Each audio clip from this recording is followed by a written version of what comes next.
হে পেয়ারা রসুল সাল্লাল্লাহু আলাইহি ওয়াসাল্লাম, মাঝে মাঝে দেখি আকাশটা মেঘালয় হয়, আকাশটা মেঘমালা ছড়িয়ে দিয়ে জমিনের উপর গর্ব করে, যেন সুন্দরী রমণী তার চুল ছড়িয়ে যেমন নিজের রূপের বাহার দেখায়। জমিনের উপর আসমান গর্ব করে যে দেখলা আমার কত কালো মেঘ আছে। হে নবীজি, যেই জমিনে আপনি আছেন সেই জমিনের বিরুদ্ধে আসমান এভাবে গর্ব অহংকার করতে কিভাবে সাহস পায়?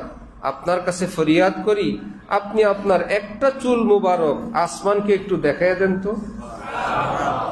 জীবনে যেন কোনোদিন আসমান এই জমিনের বিরুদ্ধে গর্ব করতে না পারে, অহংকার করতে না পারে।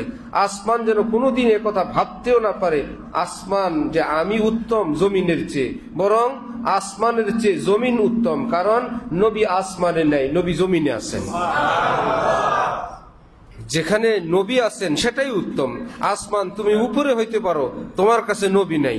জমিন সে নিচে থাকতে পারে, কিন্তু জমিনের বুকে রহমাতুল লিল আলামিন আছেন।